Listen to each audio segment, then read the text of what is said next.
Like this video, subscribe, and turn on notifications, and once you're done, leave a comment saying that I subscribed, and you will be replied to. We'll be doing as many as we can. Everyone in the WWE just keeps breaking character, and goddamn do I love it. Not only is it providing me with plenty of video substance, but genuinely, wrestlers breaking character is the best thing ever. It's just funny. Kayfabe is hanging on by mere threads nowadays, so it seems to be more common of an occurrence that wrestlers aren't crucified for letting a few cracks in the mold. I'm D Wicket, and these are the 10 funniest recent WWE character breaks. Number 10, Kofi Kingston is stupid. Well, I would disagree. If the New Day's last 2 years, 2009 Randy Orton would have disagreed with you. During the red hot feud, Kingston and Orton were going at it in a match, and a finish was coming up very soon. And Kofi completely forgot about the RKO spot to end the match, botching the move. Orton was upset, screaming at Kofi that he's stupid multiple times. Stupid.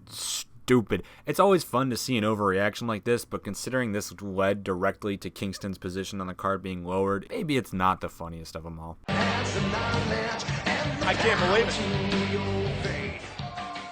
Number 9, the Fox Box. That sounds like an awful segment on Monday Night Raw where Alicia Fox gives her opinions on the current product. Kind of like that Rosebush thing or whatever the fuck Adam Rose did that one time. During the odd feud between Nia Jax and Alicia Fox that, remember, saw Fox get legitimate offense in on Nia Jax. What? The two girls were backstage during a segment that involved a gift being given or I don't know.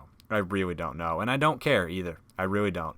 Alicia has a fucking gift in her hand for whatever reason, though, and she decides to throw it right at Nia. The box, to no surprise, landed at Nia's face, because that's where Alicia threw the box. Obviously, you idiot, but for some reason, Alicia still acted all like, oh, gasp, oh shit, I'm sorry I threw that yeah, that's what I thought. What do you want to do? Actually, I don't care.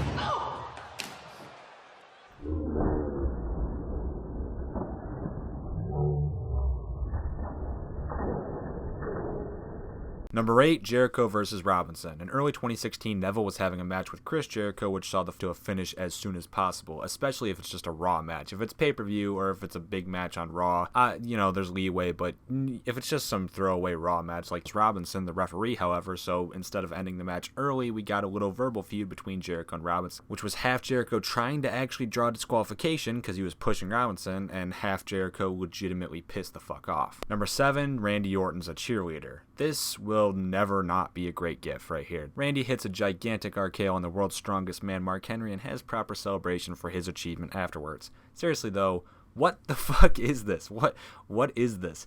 Christian's facial expression sort of tells the whole story. What is this dude doing, LOL? And Christian RKO from the Viper!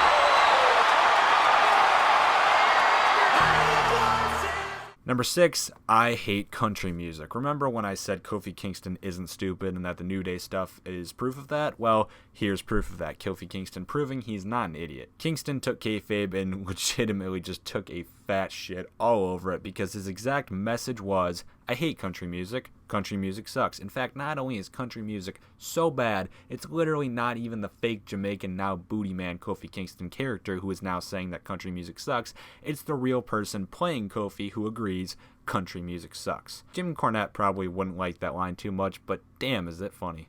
Country music? Disgusting! It's terrible! It's terrible! That is awful!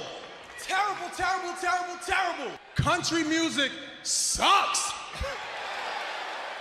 Number 5, Jamaican. Oh, and speaking of Kofi Kingston being Jamaican, well, how about the time Triple H questioned his true origins? During the lead up to bragging rights, Kingston was trying to get Team Red under control and all on the same page, but instead of them properly listening to what Kofi said, Triple H's words are actually what got everyone on the same page. Oddly enough, though, H didn't say any words of encouragement, but instead asked what happened to Kofi's accent.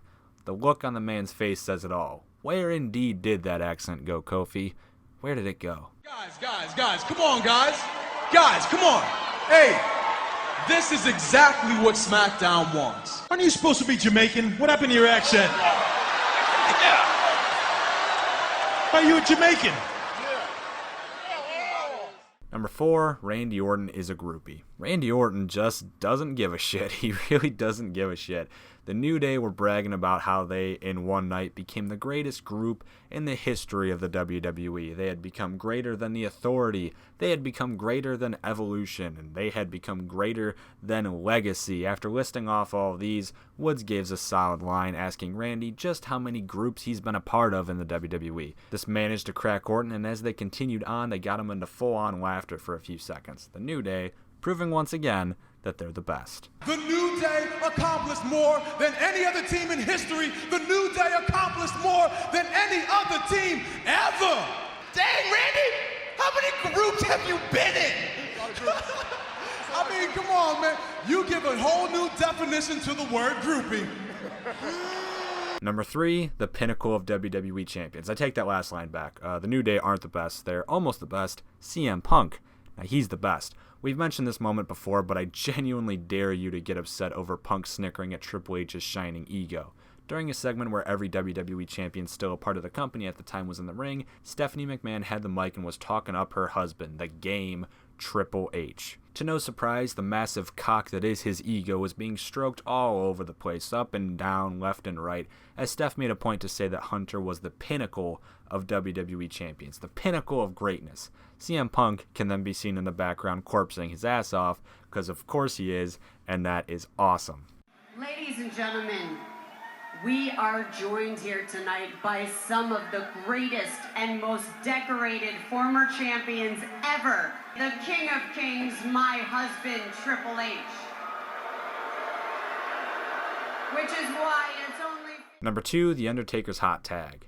This one is really weird, isn't it? Back in the house show in 2009, WWE was doing a house show classic, the typical run-of-the-mill main event. Take all the biggest names you've got in the company and throw them into a tag team match. Taker was on the outside of the ring, and for some reason, he just hyped the shit out of this hot tag. You could see him running the ropes like he's the Ultimate Warrior, or Eddie Guerrero slamming the mat, pushing the ropes up and down. I like hyped up Taker a lot. I think this could have been an interesting thing to see more often, but because it only happened this one time, it's hilarious.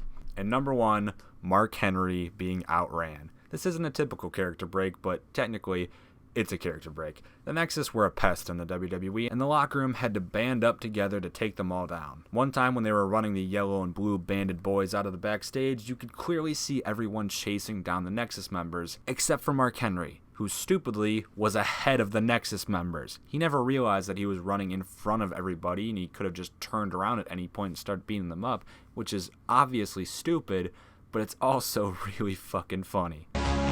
Quick like, subscribe, follow me on Twitter at DWickerYT, and check out our merch down in the description below. It's a link.